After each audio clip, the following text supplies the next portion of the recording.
Hey, welcome back, guys. It's about 40 degrees in Ohio, and we've had some snow the last couple days. It's supposed to be getting the Arctic air in tomorrow, so temperature is going to drop even more. But we're back in the dining room on the wings. Update here is, we got the Hobby Legend heavy duty drop mechanism installed on some pylons that are going to go on the wings. They're going to get put in there, and then I'm routing the cables down the channel here. Pulled out the servo connector here. Be careful when you're pulling this out. This is stuffed pretty tight.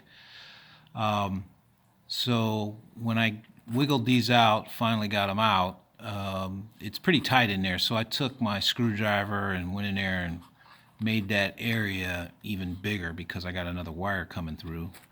And so it's just not so tight in there. And so I'm making this video, if anybody's asking. I did one Facebook this morning, but this is a video for my YouTube channel, guys who watch that. I'll give you an update. Of course, the video should be a much better quality here. So I went in there and routed that hole out. You know, I should have had a flashlight on top of that. Maybe that'd make it see better.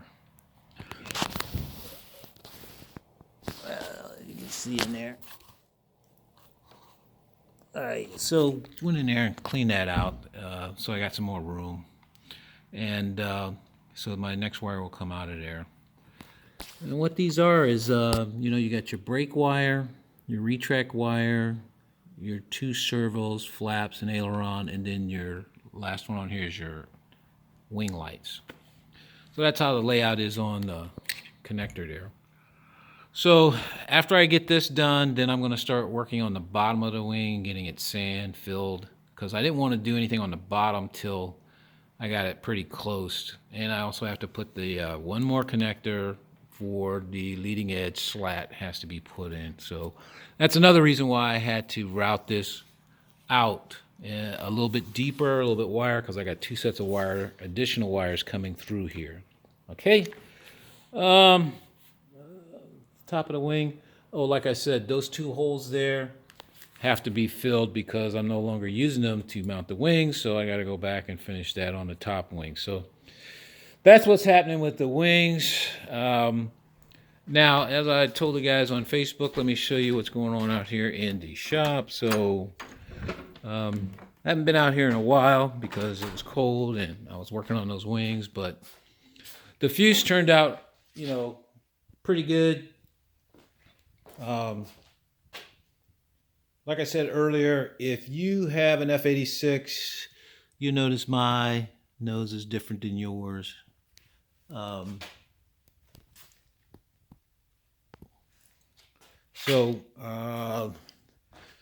You guys have the F86, yours are decals, mine are actual to look scale, but they're also air intakes, so they're actually open. So there's additional air passing through the plane.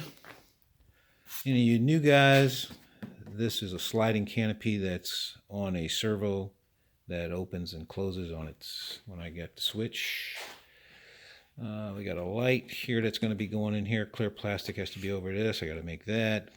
Clear plastic over this. This is an inspection port. This is the exhaust port for the pressure system for the canopy. These two ports here this one was never on the plane. I had to put this one on. This one was from the factory, but it's as big as probably my thumb, how big it was. It's just huge, and I had to scale that down. So I had to do that. I took all the panel lines off because they're too big. Like RC Geek says, I finally believed him because after I looked at it, it's like, yeah, they're too big. So I'll put the panel lines back on, but they're going to be with some 1/32 tape that I purchased. The rudder turned out really nice. A lot of sanding, a lot of filling. You get it all done. Also, you notice that the elevator connectors and rudder connectors, these big things here, come all the way through. If you do enough sanding and filling, you can make those go away, and it looks much nicer, which when I take pictures of the plane, this will be the show side of the plane.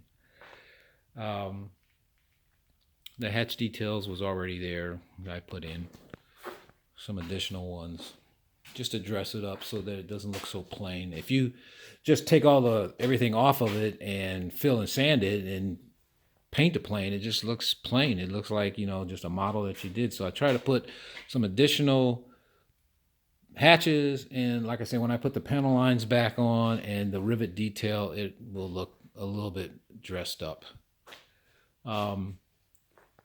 These are the wing tanks, 2 sets. Both sets have the drop mechanism from Legend Hobby on them.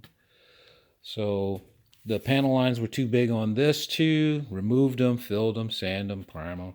Now I got to go back and put them back on so that they're thinner. Another couple more sanding on this plane here. Also made the fins different than what the factory was. The factory fins are way thick, man. My God. So just made them more aerodynamic.